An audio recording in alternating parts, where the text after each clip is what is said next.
welcome to Wild Mystery Podcast Appears, where we discuss mysteries, histories, and occasionally conspiracies. I'm your host, Ollie.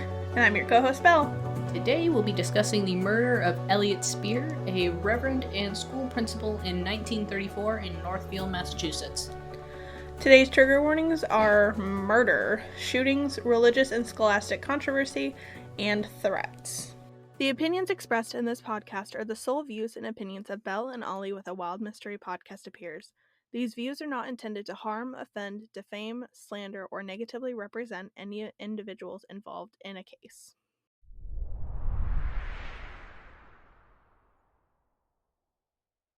Elliott Speer was born on November 1st, 1898 in Englewood, New Jersey. His parents were Reverend Dr. Robert E. Speer and Emma Speer. He was from a long line of religious elites. His father was a popular author on religious subjects and was also the head of the Presbyterian Board of Foreign Missions. Elliott Speer studied at Phillips Andover Academy and Princeton University before getting ordained, and then he studied at the University of Edinburgh and Columbia. So, Princeton and Columbia. Wow. Reverend Speer was married to Charlotte Rose Speer, and they had 3 daughters, Caroline, Eleanor, and Margot. He taught in England for a little while, then returned to Mount Hermon in Massachusetts in 1926 to serve as president of the Northfield schools. So one of these schools was the Mount Hermon Preparatory School for Boys in Northfield, Massachusetts, and the other was the Northfield Seminary for Young Ladies. And, they were in the same. They were both in Northfield, obviously. Mount Hermon Preparatory School for Boys was founded in 1881 by Dwight Moody, who's an evangelist? Jesus, here we are. The Malefactors Register says he was, quote, well known around the world for his commitment to serving the poor and less fortunate of American inner cities, end quote. The original mission for the school, for both schools, was to, quote, provide an education to young men and women who'd been denied that opportunity, usually due to financial hardship, end quote. The Northfield Seminary for Young Ladies was formed a few years earlier in 1879. It was kind of considered the sister school. Okay. And this was genuinely at first, the mission of this school was to provide Presbyterian education to poor children. Mm-hmm. And then, after he was with the Northfield schools for a bit, he left to conduct a study of the British educational system, and then returned and became headmaster in 1932 when he was 33 years old. At this point, the school is kind of more geared towards being a preparatory school for the wealthy. Okay. So, as things usually go. At the time, the Presbyterian Church was kind of in the middle of this struggle between 2 schooling philosophies, the modernist and fundamentalist. And you can guess what those are based on their names. Mm-hmm. They are not, there's no trickery. So, Speer was a strong proponent of the modernist, more liberal movement, I guess you could say. So when he was instilled as a headmaster, he started making more modernist changes in the rules and procedures, which sparked a whole lot of controversy within the school and the whole church. Okay.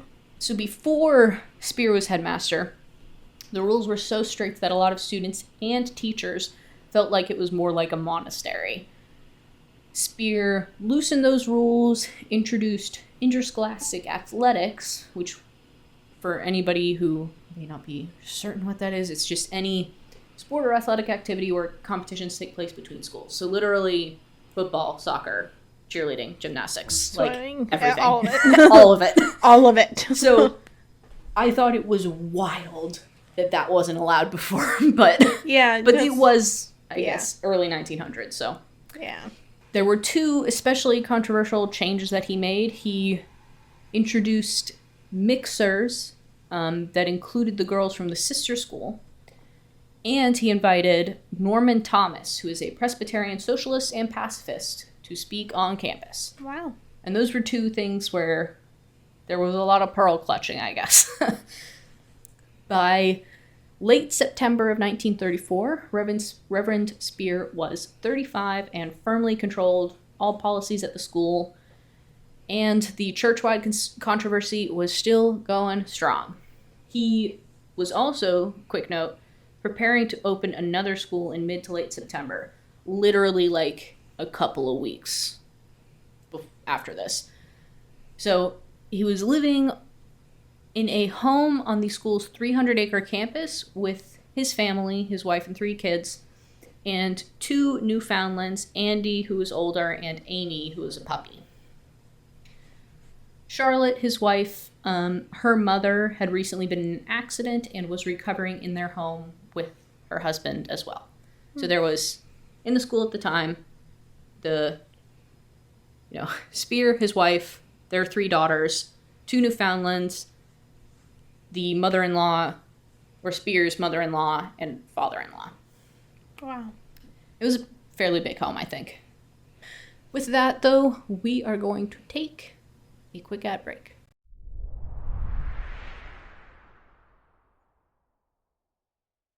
So, on Friday, September 14th, 1934, the family, including Reverend Speer, his wife, his 3 kids, and the father-in-law, had dinner.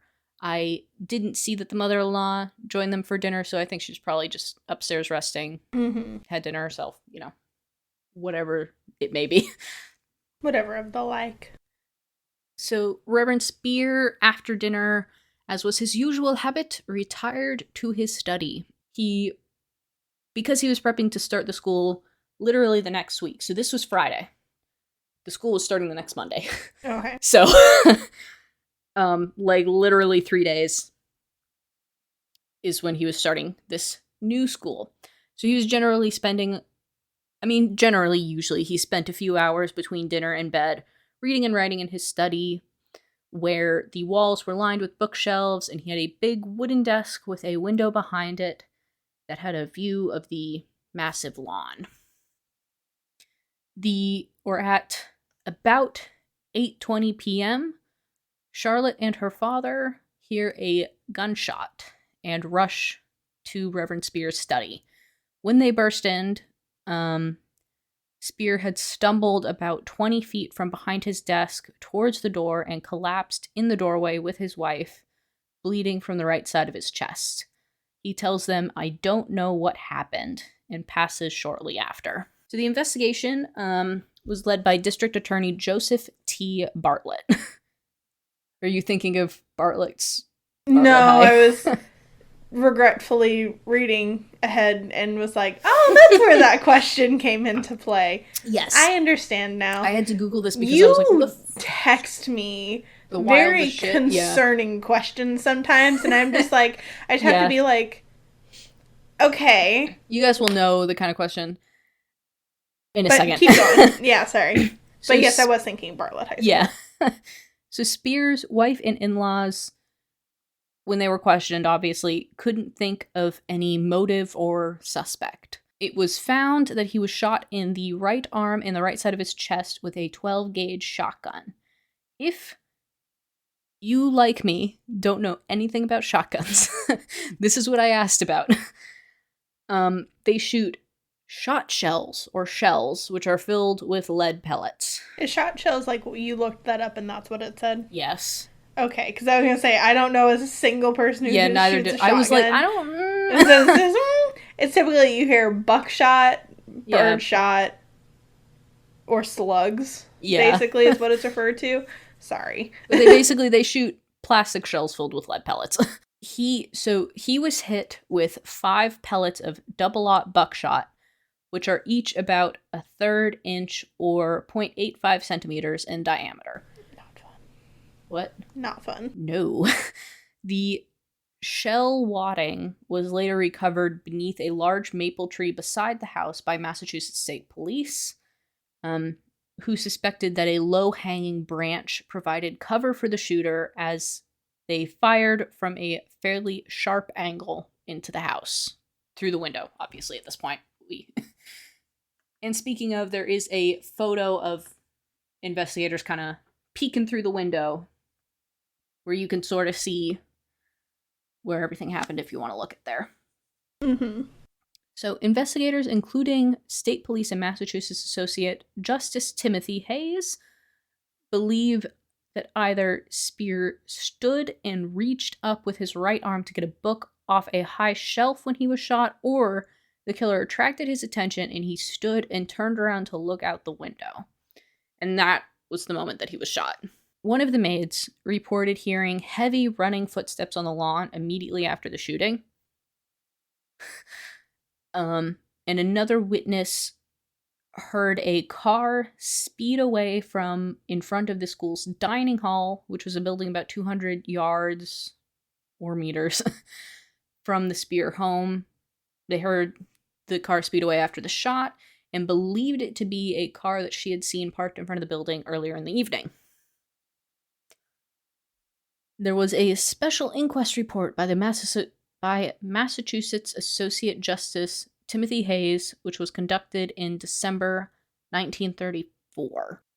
And that's where a lot of these theories and stuff come from. Joseph T. Bartlett believed that the killer was familiar with the school. He referred to the paths in the woods on campus as a, quote, virtual labyrinth, end quote.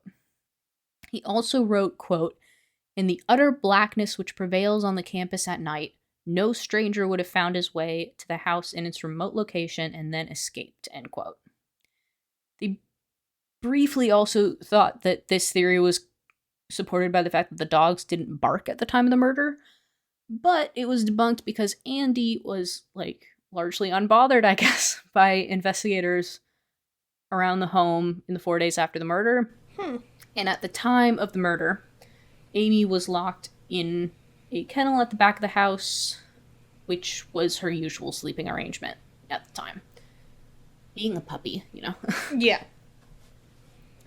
But I did find it interesting that the two Newfoundlands didn't bark at hearing anything. But I guess, Depends on how they're trained. yeah, well, and our St. Bernard never barked for, anything. So if somebody, actually entered the house without knocking, she would bark. But besides that... The circumstances had to be right. Yeah. The theory was also explored that the murder was inspired by the English book, The Public School Murder. In the book, stop me if this sounds familiar, a school headmaster is murdered by a rifle shot through his window. Seem familiar? Just a smidge. So Speer actually owned a copy and may have lent it out, but nobody could really confirm it. Even investigators at the time could not confirm that this was true. In the book also, the gun that was used to shoot the headmaster was dropped into a pond, so a pond on campus was drained, but nothing was found. The main idea was that he was murdered by a disgruntled student, teacher, or religious fanatic that disliked his liberal theology. Another term was starting literally in 3 days. So, get him now. Yeah. There were... Go for it. I was just going to say that it could also just be that would have been the best time to do it because it would have garnered the most attention. Yes, yeah. It maybe delayed the school opening, whatever. Mm-hmm. Hundreds of leads were followed in vain, and about 4,300 Mount Hermon alumni in New England were interviewed in the months after. There was specifically one former student that had reportedly made a list of violent acts he wanted to carry out, including killing Reverend Speer. But he was ruled out because he was in Virginia at the time. By December, all suspects had been eliminated except one. And on that note, let's take our second ad break. Love that you do that on a cliffhanger. I thought that was the perfect time.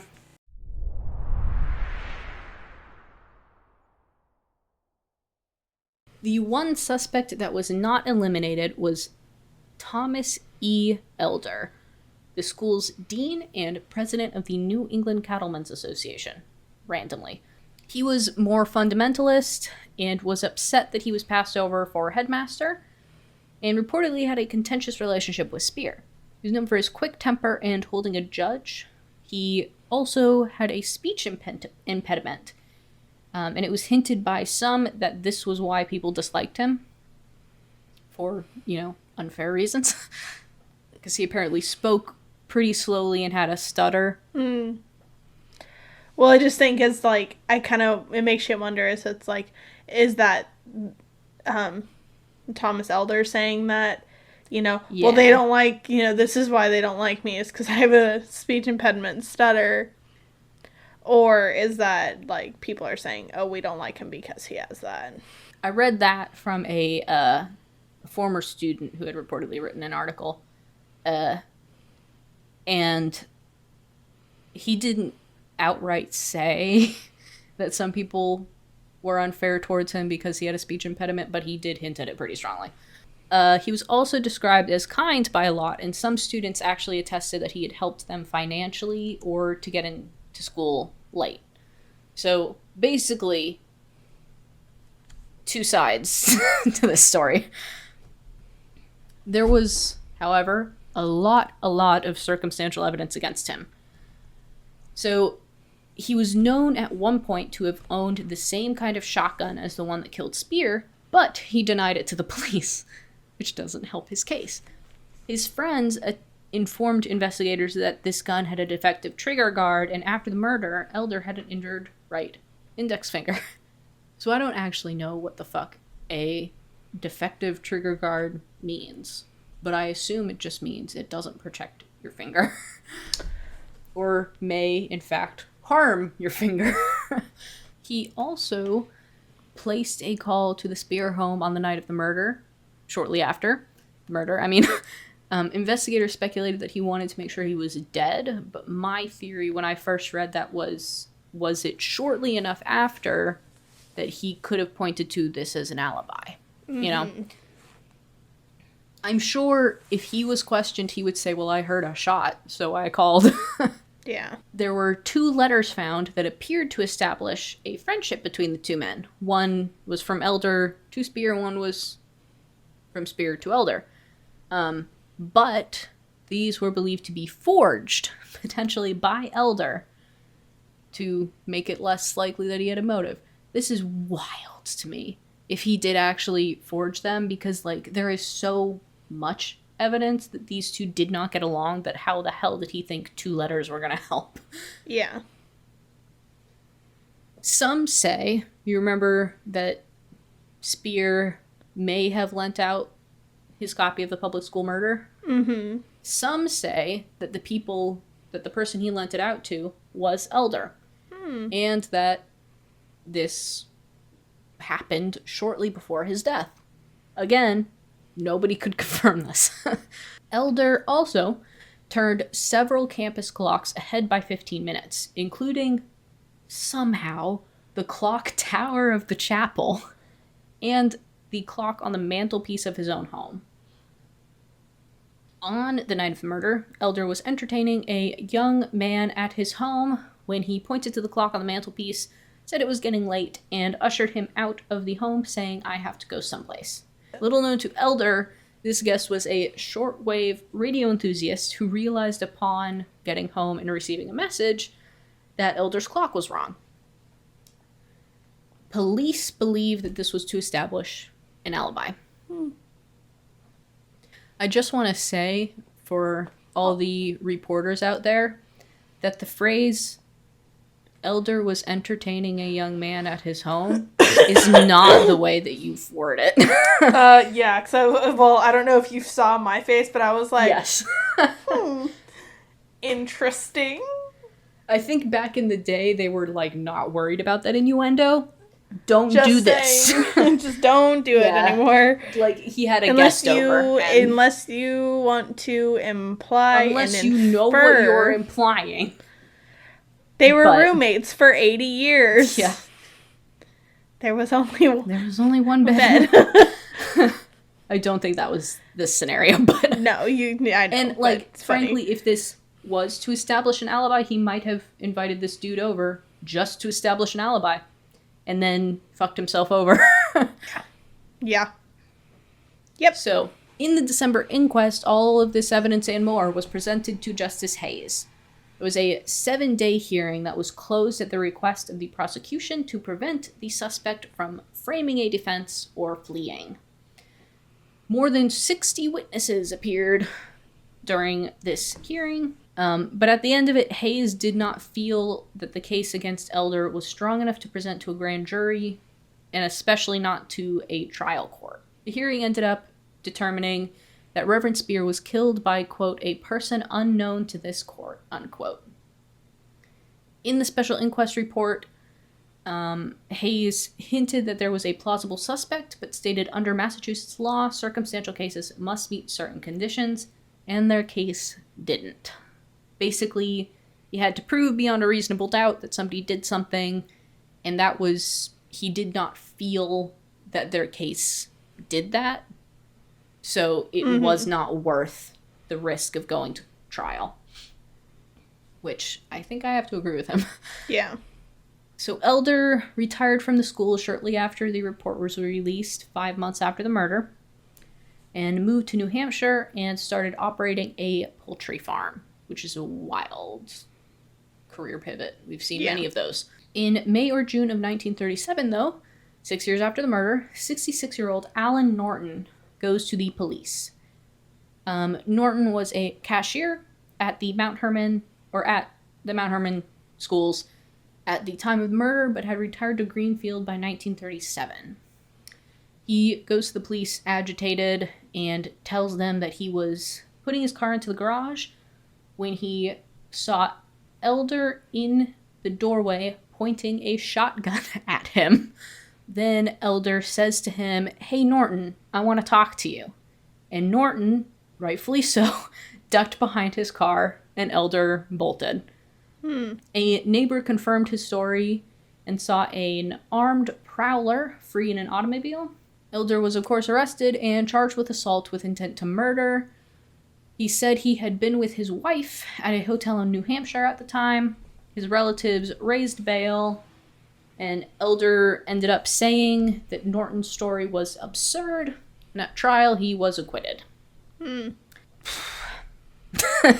He died in 1948 in Cedar Grove, New Jersey. So this is just like, I don't even know, man. Yeah. It just seems really weird because it's like, I mean, my thought is like,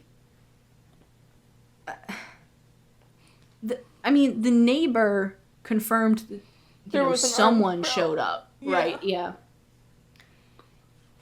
And if Elder had a very, like, if he had a speech impediment, so he had a very, like, characteristic voice, you know, then I think it would be more plausible. Yeah, that he would recognize it. And he swore he recognized that it was Elder, you know. Yeah. But why, from Elder's perspective, why would he do this? Right? That's what I was wondering. It was like, what is the purpose of him showing up and threatening Norton? Because especially, like, what purpose does that serve? Especially if it was related to Speer's murder. Right, but 6 years after the fact? When it hadn't gone to trial, like... But he retired to Greenfield. Yeah. So... Which is still in Massachusetts, by the way, not far from Northfield, but... But even still, it's like, how would he have tracked him down? Just interesting. It's just wild. Reverend Elliott Speer was buried in Brookside Cemetery in Englewood, New Jersey.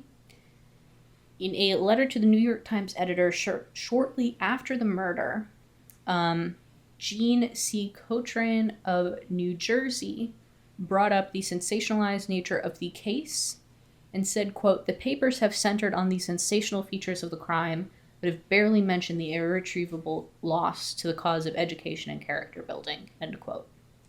Essentially, she sent this letter to berate the New York Times for only focusing on, like, the murder and not, like, not the what loss. the world lost, what the kids lost. Yeah. From reportedly a very popular teacher. Half popular, half hated. Yeah. But I can imagine if he was loosening up rules, the students probably loved him. Mm-hmm. That's like, any time that I saw that students were upset about the more modernist thing, I was like... Yep, we know what kind of students they are. Were they? But anyway. So, this is a super old case, and I doubt that anybody has any leads that they can offer. But I did collect some contact information, if you somehow do. So the police can be contacted via phone at 413-498-2901. There's also a contact link at northfieldma.gov/police/police-department. However, you cannot remain anonymous on this link. It's basically just emailing them. There's also Crime Stoppers Boston, which is probably just Crime Stoppers Massachusetts. You can reach them at 1-800-494-TIPS or 1-800-494-8477, or you can text TIP, T-I-P, to crime 27463. This has been the case of Elliott Speer, a murder of a reverend and school principal in 1934 in Northfield, Massachusetts. Thank you for listening to today's episode of A Wild Mystery Podcast Appears, recorded and produced by Ollie and Belle. Please check out all of our social media where we have additional information shared. You can find all of those links at our website at awmpa.com. We'd love to hear your feedback for our podcast, so be sure to rate and review. Tune in next week for another episode of A Wild Mystery Podcast Appears.